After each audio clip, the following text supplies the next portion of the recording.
Boa noite, meu amigo Lucas Bragas, amigos do Guarulhos em Destaque, do nosso canal no YouTube. Obrigado pelo carinho da sua audiência. Tá aí na tela para você acompanhar. Se inscreva para você estar recebendo os nossos vídeos, transmissão ao vivo, também no Facebook do Guarulhos em Destaque.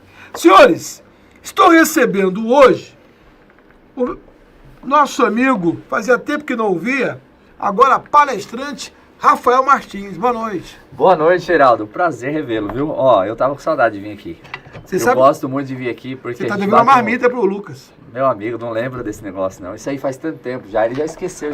Ele casou já, não já casou? Tá até mais magro. Então, caso... Passou, ficou aqui, ó, desmaiou de fome à noite. Mas não trouxe a marmita. Ele não esquece, ele está traumatizado. Que isso, não, ele até casou agora, ele arrumou uma companheira, tá fazendo uma comidinha gostosa pra ele, entendeu? É verdade. Aí, viu só?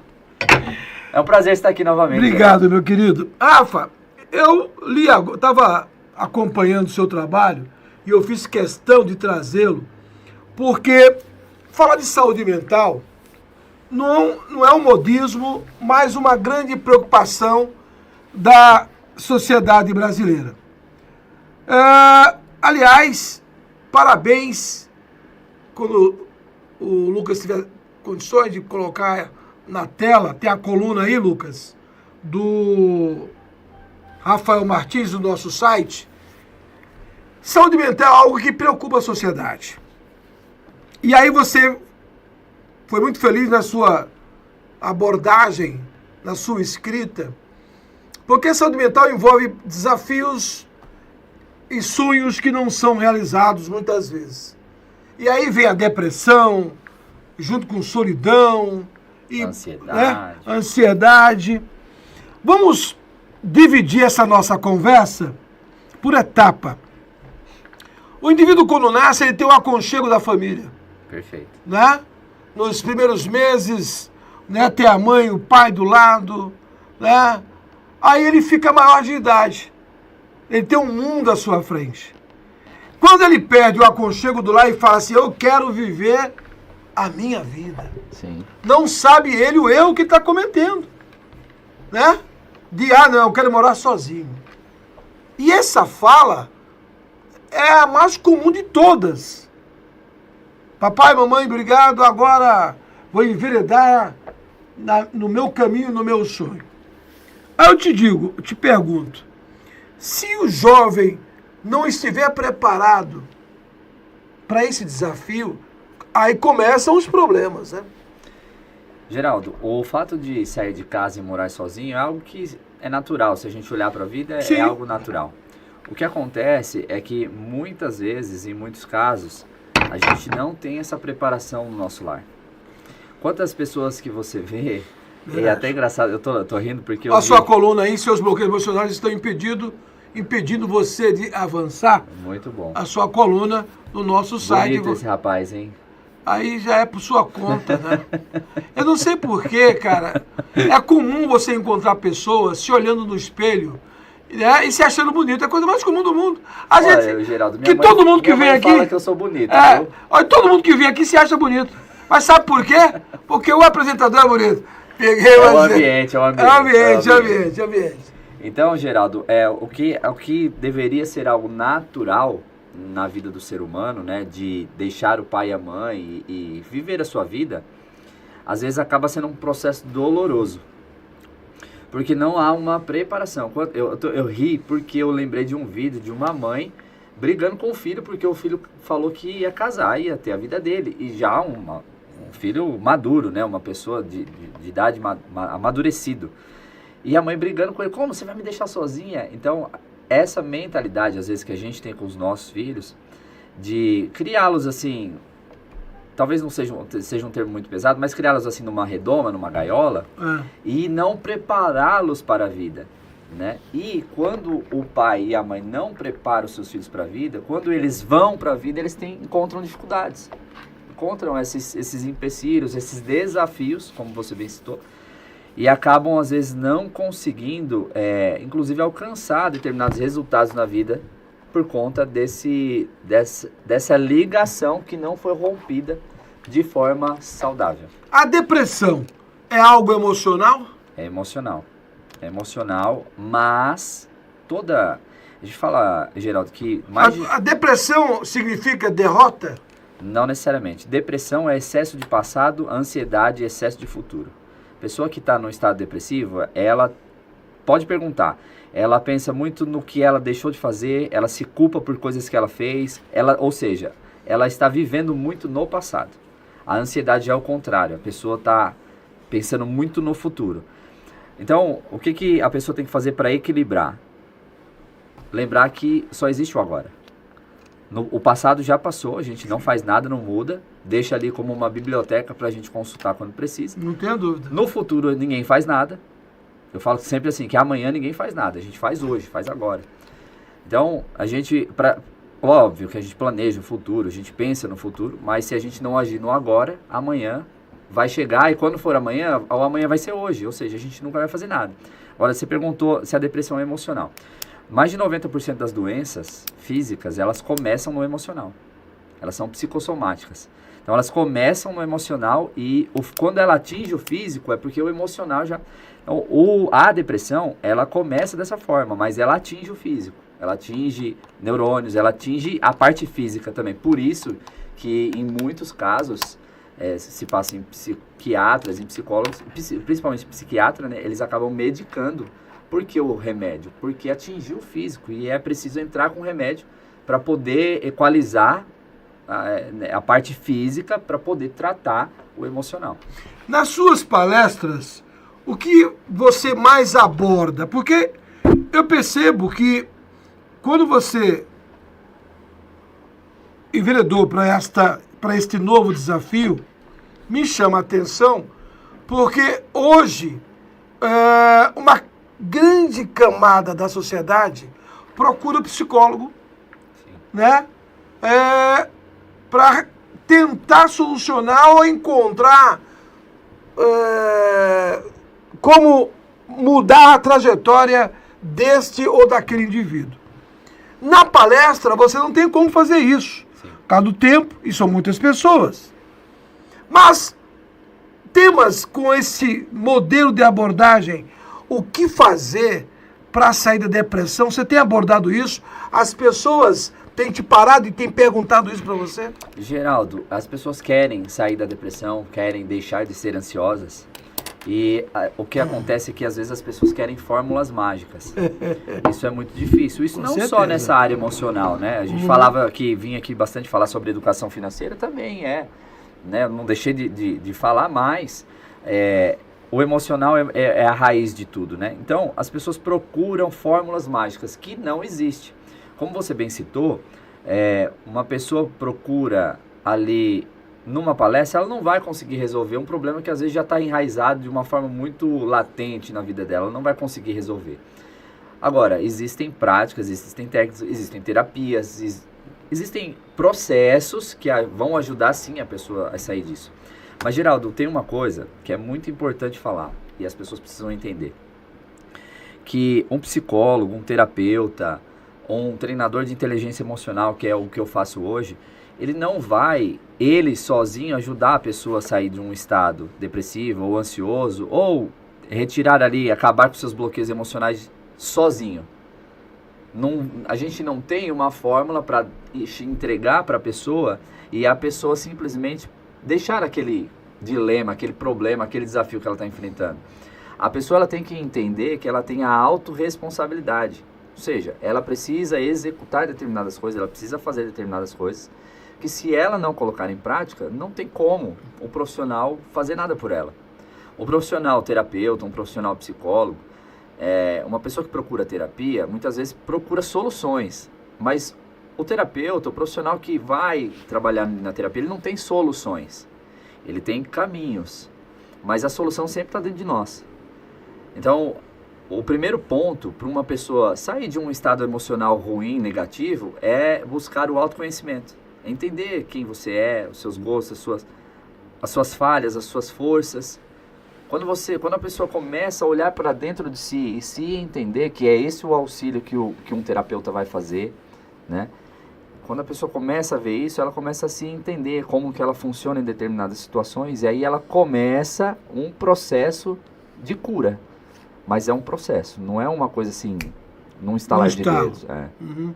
Você acha que as pessoas que vivem nos grandes centros, elas estão doentes? Porque elas vêm para os grandes centros em busca do sucesso e quando não encontram esse sucesso, elas abandonam a família ou é abandonada pela família e a rua é o seu próximo endereço? Nos grandes centros é onde tem a maior concentração de pessoas. Consequentemente, o maior número de casos você vai encontrar nos grandes centros. A gente está aqui falando da Grande São Paulo, né? Nós estamos na Grande São Paulo, que é o maior grande centro do Brasil. É onde as pessoas mais têm esse estado de depressão e ansiedade. A gente comenta em casa, né, eu converso com minha esposa, a gente fala que a sociedade está doente como um todo. Você vê pessoas estressadas no trânsito, você vê pessoas intolerantes. Tudo isso é um estado emocional que as pessoas estão acessando por conta da correria do dia a dia, dessa loucura que a gente vive. É trânsito, é 2, 3 horas que a pessoa leva do trabalho para casa, de casa para o trabalho, que ela poderia estar usufruindo de forma muito mais saudável desse tempo. É o trabalho também que é estressante, a cobrança, aquela coisa toda, às vezes tem metas e tudo isso vai levando a pessoa para um estado emocional ruim. Que se a pessoa não toma cuidado e ela se negligencia, que é o que acontece com muita gente, né, Geraldo? A pessoa, ela não percebe o processo que ela está entrando, que é um processo negativo. E ela só percebe quando? Quando ela fica doente. Quando ela cai. Estão perguntando aqui no WhatsApp do programa, é o público que está na televisão acompanhando você. E aí o Cláudio falou que... Deixa eu pegar aqui 2 perguntas do pessoal que está mandando o WhatsApp para mim. A Arlete, o Cláudio e o Paulinho. Olha, quando você sofre uma derrota, seja na área financeira, ela afeta diretamente... Vou tentar resumir para você aqui. Tá. O seu relacionamento familiar ou com a esposa. Quando não tem compreensão da família, a derrota é iminente e a depressão também? Pode ser que sim, pode ser que não. O ser humano, Geraldo, cada ser humano é um universo. Cada ser humano é assim, inigualável um com o outro. Então não tem como a gente decretar que naquela situação todo mundo vai chegar em tal estado. Agora, uma coisa que eu sempre falo é que a falta, uma das causas das piores doenças emocionais é a falta de amor. Sim. A falta de amor, a pessoa que não se sente amada... E de amigos, né? Quando eu falo amor, não é só da família, é no contexto geral também, né? Sim. A pessoa tem pessoas em volta dela que ela se sente amada. Quando ela não se sente amada pelas pessoas que estão à volta dela, ela começa a entrar nesses estados, né? Ela começa a não se sentir capaz, ela começa a não se sentir merecedora, ela acha que não é boa o suficiente, tudo isso pela falta de amor, pela falta de um carinho, pela falta de um incentivo de pessoas próximas.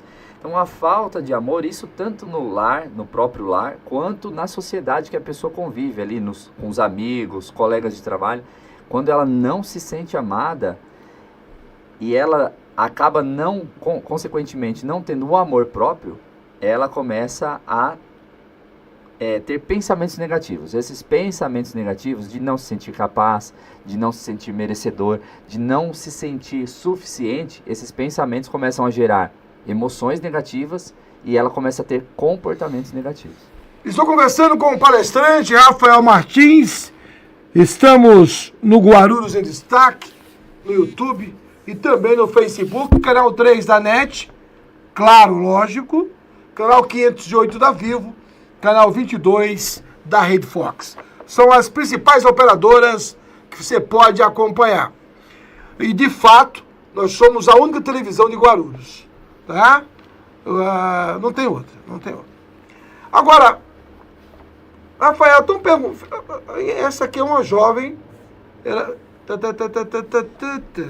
tem 18 anos, estou morando em um outro estado a trabalho. Percebi o quanto é importante a família. Aqui não tenho com quem dividir os meus pensamentos nem as minhas conquistas. Ainda não tive a oportunidade de fazer novos amigos. Isso é perigoso? A solidão pode ser um problema, Geraldo. Se a pessoa não conseguir lidar bem com isso, a solidão pode ser um problema. Nesse ponto, você vê, a tecnologia, tem muita gente que detona a tecnologia, a internet, essas coisas, e realmente tem o seu lado negativo, mas nesse ponto a tecnologia acaba ajudando, a pessoa consegue se conectar ali com outra pessoa. Óbvio que não substitui a relação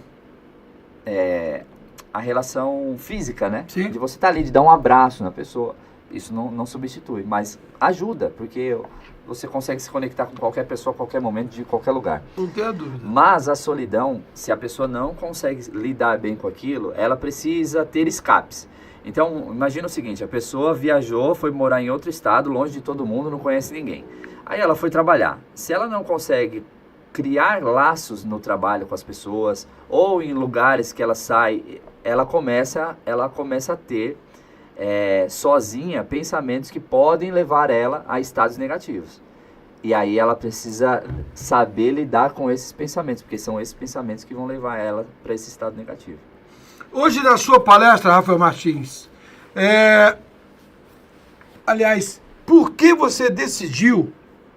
Porque você, quando eu o conheci, você tratava de um tema específico, que era a área financeira. Esse novo modelo de palestra, você descobriu no seu dia a dia um espaço muito grande devido à necessidade das pessoas que você pesquisou? O que acontece, Geraldo? A gente falava de educação financeira, né? E aí eu sempre falei que a educação financeira, quando a gente fala de dinheiro, parece uma coisa muito material, mas é emocional. Porque a gente falava, né? Se o Corinthians ganhou, aí o Lucas ficou felizão, vai gastar a mais do que deve. Muito. Ou se perdeu, também o cara fica triste e fala, pra suprir minha tristeza eu vou gastar. Então, também. Ou seja, o financeiro, ele só recebe o impacto do emocional. Sim. E quando eu comecei a perceber isso, eu comecei a estudar mais sobre essas questões emocionais. E eu falei, faz muito mais sentido. Educação financeira é super importante, é um assunto super importante e é válido falar sempre. Mas a emoção, ela está por trás disso. Quando eu comecei a enxergar dessa forma, eu falei, faz muito mais sentido isso. E também, Geraldo, o que acontece? A gente passa por processos na nossa vida. Sim. E na pandemia, eu passei por um processo muito difícil emocional. Acho que muita gente, né? Não só eu. A maioria do povo brasileiro. A maioria, porque foi um processo muito esquisito, né? Acho que Ninguém estava preparado. Essa geração nunca viu isso. Não. Essa é a verdade. Então, eu passei por um processo, naquele momento, para mim, foi algo que me despertou para isso. Para buscar esse desenvolvimento pessoal, para buscar esse autoconhecimento, para buscar a inteligência emocional, e foi ali que eu comecei a estudar. Então, hoje, faz muito mais sentido para mim falar sobre isso, estar nessa área e ajudar pessoas a entender também tudo aquilo que eu entendi lá atrás. Porque eu estava num processo bem difícil, eu consegui sair e hoje ajudar pessoas a sair também desse processo. Agora, eu estava conversando com o meu cardiologista, ele falou que a depressão leva a arritmia cardíaca. Não sei se, para quem já sofreu crise de ansiedade ou crise de pânico, vai entender o que eu vou falar. A pessoa parece que vai ter um infarto. Porque os batimentos cardíacos da pessoa aceleram. Realmente, a respiração acelera. A pessoa começa, às vezes, a sentir tremores no corpo. A pessoa começa a sentir formigamento nos braços. Sim. A pessoa acha que vai ter um infarto. É verdade. Porque os sintomas são muito parecidos. Aí ela chega no médico naquele estado, faz todo ali aquele pré, né? O pessoal faz a triagem ali e tá tudo normal. E aí a pessoa foi o que eu falei, a pessoa só percebe que ela está entrando nesse processo quando ela começa a sentir no corpo. Só que quando ela sente no corpo, é porque esse processo já está num estágio um pouco mais avançado, entendeu? Mas os sintomas, eles são muito parecidos mesmo, com um problema cardíaco. A pessoa acha que está com problema no coração. Estou conversando com o Rafael Martins, nós temos mais 4 minutos, Rafa. Daqui a pouco tem mais um bate-papo pronto para você com É surpresa. Daqui a pouco você vai saber. Vamos ver o que esse povo vai aprontar aqui. Não. Eu tô falando do nosso convidado. Do segundo bloco. Não, a marmita tá paga já. Tá pago? Tá Então pago, tudo certo. tudo tranquilo. Tá tudo certo. Até o Lucas começou a engordar. De preocupação. Ele acha que é fácil, ó. E vai ser pai. Agora. Já? Já. Rapaz, ele tá comprando de tonelada de fralda. Justa. Ele chega para as pessoas assim, ó. Presente, fralda. Fralda. Precisa. Não é pouca, não. Não é pouca não, irmão. Tá dando dor de cabeça. Ele falou que vai fazer um comercial de fralda para ver se alguém abre o coração das farmácias. Rafa, chegou uma pergunta aqui no WhatsApp, aliás, no mesmo tema de jovem. A Claudinha, mora aqui na Ponte Grande, não tem o hábito de discutir isso, mas entendo que as famílias precisam conversar mais entre si. Você acha que falta isso? O diálogo é importante, Geraldo. A gente falava do diálogo na educação financeira. No emocional não é diferente. Quando a pessoa se abre, só o fato ela estar mal e ela conseguir ter alguém para conversar e compartilhar aquilo, já é quase que um alívio imediato. Só o fato de colocar para fora. Não tenho dúvida. E principalmente nós homens, a gente tem essa dificuldade. Sim. O homem geralmente ele se fecha, ele fala, não, eu tô bem, tá tudo bem. Então, você se abrir, principalmente para quem tá do teu lado, né, Geraldo? Esposa, para quem é casado, para quem não é, para um amigo, ou mesmo buscar ajuda num terapeuta, em alguém que possa dar esse auxílio. O diálogo é super importante para que a pessoa também possa buscar essa ajuda. Muitas pessoas, por exemplo, se suicidam porque elas não conseguem se abrir, aquilo vai matando elas aos poucos até. Porque o suicida, o que ele é? Ele não é uma pessoa que quer morrer. Sim. Ele só quer acabar com uma dor que ele não consegue acabar. É verdade. A dor é tão grande que ele não consegue, ele não sabe lidar com aquilo. Aí chega um momento que ele tira a própria vida. No fundo, ele não quer morrer. Mas, se você procura uma ajuda, se você procura uma pessoa para conversar, pelo menos, isso já pode eliminar aí as chances dessa tragédia acontecer. Meu amigo Rafael Martins, às 19h24, é sempre um privilégio te ver de novo nessa nova caminhada. Sucesso, que Deus te abençoe. Obrigado, Geraldo. Obrigado pela oportunidade de estar aqui falando desse assunto também, que é super importante, né? E aí a gente vai ter novidades aí para 2025. Num outro momento a gente apresenta aqui as novidades para o ano que vem. Será sempre bem-vindo. Muito obrigado. Conversei, portanto, com um palestrante para todas as horas, Rafael Martins. Qual o teu endereço do Instagram? Instagram, Rafael B.O. Martins. Lá eu divulgo todo o meu trabalho, tem tudo lá. Inclusive, ano que vem vai ter um evento aqui em Guarulhos. Para quem quiser saber mais informações, é só entrar lá. @Rafael B.O. Martins. Maravilha. Depois do break, tem mais um convidado na tela da TV Guarulhos.